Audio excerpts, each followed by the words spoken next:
Conságrate a Dios cada mañana. Haz de esto tu primer trabajo. Por la mañana, oh Señor, elevo a ti mi voz. A tu buen nombre doy loor, con gratitud mi Dios. Buenos días, Señor Jesús. Bienvenidos nuevamente a su programa Buenos días, Señor Jesús. Me siento descansado porque Dios me dio una buena noche de descanso y estoy muy agradecido con Él. Mi deseo es que ustedes también hayan descansado y estén con nuevas energías para enfrentar el día. Pero primero, qué bueno que nos sintonizan para escuchar el devocional en labios del pastor Daniel Loredo. Si todavía no ha tomado el curso La Fe de Jesús, le invito a que lo pida por teléfono para hacérselo llegar por correo. Es un curso por correspondencia y es completamente gratis. Bien, espero que el mensaje de hoy los llene de dicha y esperanza. Con ustedes el pastor Loredo.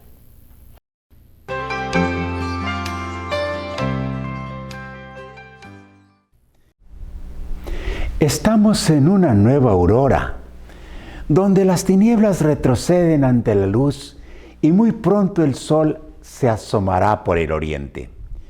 Quienes viven en el campo disfrutan del concierto de cantos, rebuznos y mugidos de los animales que se alegran por el nuevo día y a su modo expresan gratitud al Creador por el don de la vida. ¿Qué les parece si también nosotros agradecemos a Dios en esta oración? Te agradecemos, bendito Padre, por la noche de descanso, por la luz del nuevo día, por las actividades que delante de nosotros tenemos. Rogamos que nos des sabiduría para hacer las cosas bien y nos des paciencia para soportar los problemas y penas de esta vida. Por Cristo lo pedimos. Amén. Vamos a San Mateo 24, del 3 al 5. Estando él sentado en el monte de los olivos, los discípulos se le acercaron aparte diciendo: Dinos, ¿cuándo serán estas cosas? ¿Y qué señal habrá de tu venida y del fin del mundo? Respondiendo Jesús les dijo: Mirad que nadie os engañe. Porque vendrán muchos en mi nombre diciendo, yo soy el Cristo, y a muchos se engañarán. Muchos cristianos, tanto católicos como evangélicos, están preocupados por la multiplicación de religiones y de líderes religiosos que se hacen pasar como representantes oficiales de Cristo y generan fanatismo en sus seguidores. Estudiosos del tema calculan que son más de 30,000 sectas cristianas en el mundo, y esto está generando una corriente ecuménica para unir al cristianismo en un frente común y eliminar a los grupos minoritarios. Sin embargo, la multiplicación de religiones cristianas son la primera señal de la cercanía del fin del mundo, que Cristo dijo cuando le preguntaron los discípulos: Dinos, ¿cuándo serán estas cosas? ¿Y qué señal habrá de tu venida y del fin del mundo? Y respondiendo Jesús les dijo: Mirad que nadie os engañe, porque vendrán muchos en mi nombre diciendo, yo soy el Cristo, y a muchos se engañarán. Si así no fuera, las palabras de Jesús serían mentira, y podríamos calificarlo entre los falsos profetas. Por eso, la pulverización del cristianismo en miles de sectas es la confirmación de la profecía de Jesús y una clara señal de la cercanía del fin de la historia de este mundo. Solo debemos tomar en cuenta la advertencia del Señor. La mayoría de las religiones cristianas son falsas. Son como una espesa cortina de humo que el diablo levanta para desviar la atención de las multitudes de la palabra de Dios a las doctrinas engañosas de los falsos maestros y los falsos cristos. Dice el versículo 11, y muchos falsos profetas se levantarán y engañarán a muchos. Algunos de esos líderes falsos reciben del gran engañador facultades para hacer milagros. Versículo 24, porque se levantarán falsos cristos y falsos profetas y harán grandes señales y prodigios, de tal manera que engañarán, si fuere posible, aún a los escogidos. En muchas partes pasan por televisión presentaciones de esos predicadores poderosos que con un ademán tumban a la gente. Las campañas de sanidades son frecuentes y hay millones de gentes que solo creen por lo que ven y por lo que sienten, pero no están dispuestos a leer la Biblia para fundamentar su fe. Muchos cristianos piensan que la unidad es buena y ven la división de los cristianos como una evidencia de que están equivocados. Jesús tiene un punto de vista diferente y jamás prometió la unidad como una prueba de autenticidad. Al contrario, anticipó que el cristianismo tendría problemas para ser aceptado. Y así como él fue rechazado en su tiempo, sus seguidores sufrirían lo mismo. Y en San Mateo 10, 34 al 36, dijo: no penséis que he venido para traer paz a la tierra. No he venido para traer paz, sino espada, porque he venido para poner en disensión al hombre contra su padre, a la hija contra su madre y a la nuera contra su suegra, y los enemigos del hombre serán los de su casa. Una hermana comenzó a leer la Biblia y decidió cambiar de iglesia porque se dio cuenta que no obedecía la palabra de Dios. Su esposo le pidió el divorcio y la corrió de su casa con todo e hijos. Perdió todos sus amigos y se convirtió en el centro de burlas y desprecios. Pero siguió adelante en el camino angosto, pues Cristo lanza este desafío. Versículos 37 y 38.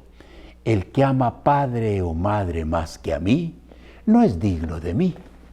El que ama hijo o hija más que a mí, no es digno de mí. Y el que no toma su cruz y sigue en pos de mí, no es digno de mí.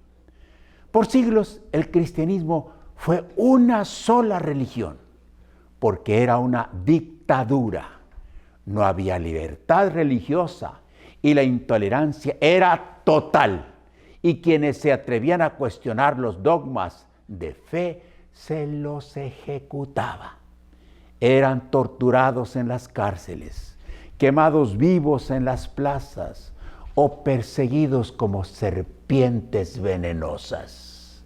La iglesia era una sola unidad, con una cabeza visible, respetada, temida y apoyada por los reyes y los poderosos de la tierra. Las cosas han cambiado mucho. En 1492, año en que se descubrió América y también se inventó la imprenta en Alemania, y el primer libro impreso fue la Biblia, y comenzó a circular, y mucha gente comenzó a conocer la doctrina de Jesús de primera mano. Luego vino la Reforma religiosa, y después la Revolución Francesa y la muralla con la que se había mantenido la dictadura religiosa se rompió, porque se pusieron de moda los 4 ideales democráticos: libertad, igualdad, fraternidad y prosperidad para todos. Y todas las naciones aspiran a lograr esos ideales.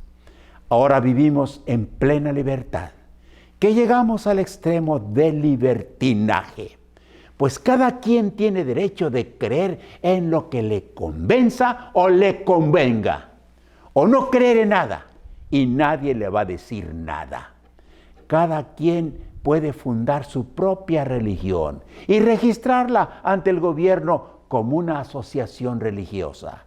Y esto sucede en la mayor parte de los países cristianos. Los países no cristianos son más intolerantes en cuestiones religiosas. Jesús dijo que en medio de la confusión religiosa de los últimos días, el verdadero evangelio sería predicado. No pierde valor porque está fundado en la palabra de Dios. Y por eso Cristo dijo: mirad que nadie os engañe. Y para saber si un evangelio es legítimo, es comparado con las enseñanzas de la Biblia. El profeta Isaías 8:20 dice: a la ley y al testimonio, si no dijeren conforme a esto, es porque no les ha amanecido. Dios no cambia, la palabra de Dios tampoco. Por eso Apocalipsis 14, 6 y 7 califica el evangelio verdadero como el evangelio eterno.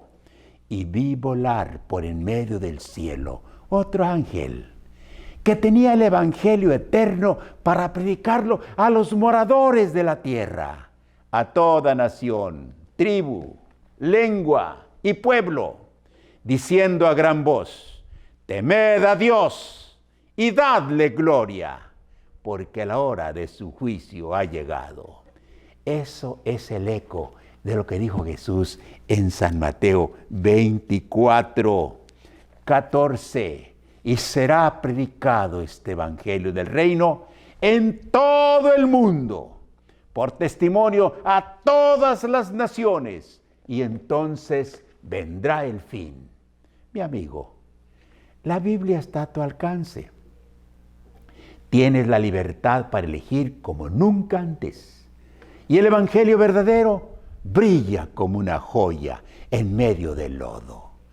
Oye la advertencia de Jesús y no te dejes engañar por los falsos cristos y los falsos profetas, que cada día son más numerosos. Lee por ti mismo la Biblia y déjate guiar por la lámpara divina. Oremos. Gracias, bendito Padre, porque nos dejaste una lámpara para iluminar el camino. Ayúdanos, Señor, a amarla, a leerla con interés, a aceptarla como tu palabra y prepararnos, Señor, para ese momento feliz cuando vengas en tu gloria. Por Cristo Jesús lo pedimos. Amén.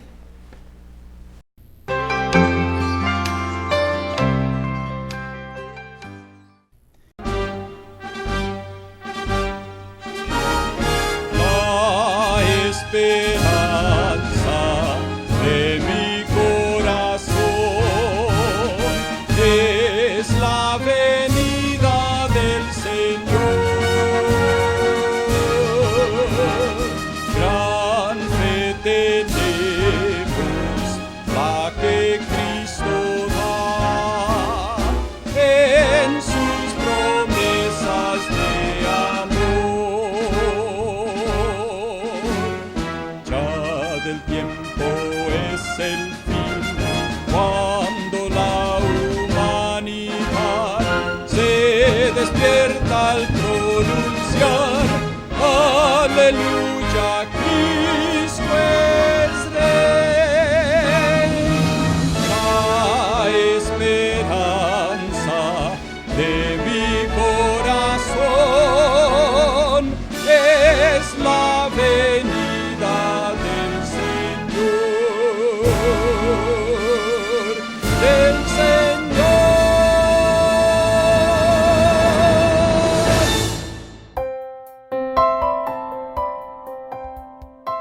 Muy buenos días, amigos televidentes. Nuevamente les saluda su amigo el Dr. Gordon en este programa Buenos días, Señor Jesús. Y queremos desearles, aparte de una muy feliz mañana, que el resto del día pueda ser de buen provecho para cada uno de ustedes. Nos gustaría tomar estos pequeños momentos que tenemos con ustedes para poder presentar o platicar de un tema de interés, especialmente para aquellos que o tienen un niño recién nacido o que tienen algún familiar que tiene un bebé recién nacido o que probablemente dentro de muy poco lo vayan a tener. Es un aspecto que se ve bastante frecuente en este área, es lo que llamamos la ictericia o cuando los niños se ponen amarillos. Se ha visto que más o menos 2 de cada 3 niños tienden a ponerse amarillos. Como sucede con la mayoría de las enfermedades o de los problemas, la gran mayoría de aquellos que se presentan tienden a ser muy leves o no muy significativos, pero de igual manera tenemos una proporción, aunque bastante pequeña, pero sí bastante significativa, a la cual hay que observar y tener cuidado con eso. Muchas personas se preguntan, ¿por qué es que los niños se ponen amarillos? Dentro de los glóbulos rojos hay un compuesto que se llama hemoglobina, que es la que se encarga de, adentro del glóbulo rojo, agarrar el oxígeno cuando pasa el glóbulo rojo por el pulmón y cuando llega a los tejidos entonces suelta el oxígeno allí. Hágase cuenta que es el carro de transporte para lo que es el oxígeno. Lo que sucede es lo siguiente. Los glóbulos rojos tienen lo que llamamos una vida media o una vida promedio. En adultos es aproximadamente de 120 días, del tiempo que se forma el glóbulo rojo hasta que se muere ese glóbulo rojo. En los niños la duración o la vida media de ellos tiende a ser menos. Cuando el niño está adentro de la mamá, todos los órganos están bien desarrollados. De igual manera, los glóbulos rojos pasan por su vida media probablemente por allí de unos 60, 90 días más o menos, y entonces estos también se destruyen. Lo que sucede es de que como el niño por medio del cordón umbilical está adherido a la mamá, el hígado de la mamá se encarga fácilmente de eliminar esto. Lo que sucede es que al ser cortado el cordón umbilical, ya el hígado de la mamá no puede encargarse de eso ya. Entonces el hígado del niño, que no estaba muy acostumbrado a tolerar toda esta carga de trabajo, entonces ahora tiene que ser absolutamente el encargado de estar solucionando este problema. No está listo para esto, entonces se le va atrasando el trabajo, por así decirlo. Entonces en la sangre se acumula este producto que se llama hemoglobina, la cual tiende a adherirse muy fácilmente a la grasa. Debajo de nuestra piel tenemos una buena capa de grasa y entonces allí también se adhiere el exceso de bilirrubina que hay y entonces notamos que el niño se pone amarillo. Eso es la explicación más sencilla que podría tener para explicarles a ustedes de lo que se trata esto. Ahora, lo que sucede entonces es de que a través de lo que es este proceso de la destrucción natural de los glóbulos rojos, se va acumulando esa bilirrubina. Hay algunos procesos que pueden hacer que mayor cantidad de hemoglobina se tienda a estar acumulando. Por ejemplo, hay algunos niños que nacen con algunos moretones o pequeños sangrados en la cabeza que se llama cefalohematomas. O si fue un parto muy traumático, pueden tener moretones en algunas partes del cuerpo y son glóbulos rojos que más rápidamente tienden a destruirse y entonces aumentar más la cantidad de bilirrubina que el hígado tiene que estar controlando o eliminando. Ahora, ¿por qué preocuparse si eso aparentemente es un proceso muy normal? Si la bilirrubina se llega a disparar o llega a subir a un nivel excesivamente alto, puede acumularse mucho en el cerebro. Una gran cantidad de lo que es el contenido del cerebro es grasa, entonces allí se acumula también y puede llegar a ser tóxico y desarrollar una enfermedad que se llama kernícteros, que es básicamente un tipo de parálisis cerebral que algunos niños pueden tener. Hace años atrás se podría tener un control mayor en relación con eso, ya que la mayoría de las mujeres hoy en día tienden a tener sus partos en el hospital. Anteriormente se quedaban 3, 4, a veces hasta 5 días después de haberse aliviado. Pero ahora se trata de que se den de alta entre 24 y 48 horas después de haberse aliviado. El problema está en de que la mayoría de los casos de la bilirrubina alta tiende a presentarse al tiempo del tercer, cuarto, a veces hasta el quinto día. Entonces es cuando ya los niños han salido. ¿Cómo lo podemos identificar? Como les mencioné anteriormente, a través de lo que es una coloración amarillenta de la piel. La manera como el cuerpo lo manifiesta es algo bastante curioso. El primer lugar donde lo tiende a manifestar es en los ojos. Después de eso se va a estar poniendo amarilla la cara. Después se extiende a lo que es el cuerpo y de allí las extremidades.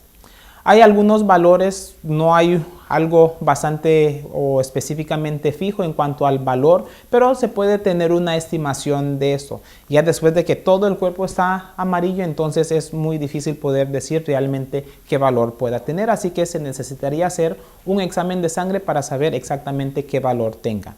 No tanto valor en cuanto a días, sino las horas de los niños. Por ejemplo, un niño pasando del primer día al segundo día, si tiene un nivel de bilirrubina, que es lo que se mide aproximadamente de 8, por dar una figura, sería un nivel bastante alto, y eso es básicamente al inicio del segundo día. Pero a finales de ese mismo segundo día, un nivel de 8 sería bastante tolerable para ese mismo niño. Así que depende de las horas que tenga el niño de vida, lo que es la significancia que esto pueda tener. Ahora, la evaluación que se realiza es en primer lugar a través de una historia para estar seguro de que no haya algún factor predisponente, y hay algunos exámenes de sangre que se pueden llegar a hacer. Algunos niños no solamente lo presentan relacionado con este aspecto que les mencioné anteriormente de lo que es la destrucción de los glóbulos rojos, sino que hay otros factores que pueden contribuir un poco más. Entre ellos están las infecciones. Lo que se ha visto es especialmente infecciones de las vías urinarias, puede relacionarse mucho con lo que es la presentación del color amarillo en los niños. Cuando son más grandes, adolescentes o adultos, no es un factor que se presenta, pero sí en niños recién nacidos. Así que es una de las cosas que como médicos tendemos a buscar también. Ahora, ¿cuáles son los otros factores de riesgo que se puede ver con esto? Puede depender a veces de la raza de la persona. Los que son de raza asiática, de igual manera razas hispanas, tienden a tener una mayor tendencia o frecuencia a desarrollar lo que es la ictericia o el color amarillento de la piel. Aquellos niños que toman leche materna o que se alimentan del pecho, se ha visto que lo tienden a tener más frecuentemente también. Eso no es una razón por la cual dejar de hacerlo, porque son mucho mayores los beneficios que la leche de pecho tiende a dar. Lo que algunas personas recomiendan es, si se nota que se pone amarillo el niño, dejar de dar pecho por algunos días para facilitar que pueda disminuir. De igual manera, si el niño es prematuro, puede tener un mayor riesgo. Entre más prematuro es, más alto es el riesgo de que pueda desarrollarlo y que una cantidad más mínima pueda afectarle. Gracias a Dios por la naturaleza que nos ha dado, y a través de esto nos provee una gran cantidad de soluciones para muchos de los problemas. En años muy atrás se notó de que aquellos niños que cuando estaban en el hospital, los que estaban más cerca de la ventana, tendían a tener menos ese problema comparado con los que estaban más contra la pared, que no les daba mucho la luz del sol. Y todavía el día de hoy es el tratamiento. Bañitos de sol durante la mañana, durante la tarde, o tenerlos durante el curso del día cerca de la ventana, es algo que soluciona muy rápidamente ese problema. Pero recuerden, es muy importante también saber qué nivel es el que tenga su niño en cuanto a la bilirrubina. Consulte con su médico para mayor información. Esperamos que esto haya sido de buena ayuda para cada uno de ustedes. Que Dios les bendiga y nos vemos la próxima semana. Una vez más quiero desearles un bendecido día. Que Dios les acompañe en todas sus vicisitudes y les dé la solución a cualquier problema que se les presente. No olviden que pueden acudir a Él en cualquier momento. En pantalla aparecen los capítulos del año bíblico para el día de hoy. No dejen de leer su Biblia. Allí se encuentran promesas muy hermosas que nos alientan en nuestro caminar por este mundo. Les esperamos mañana para otra reflexión.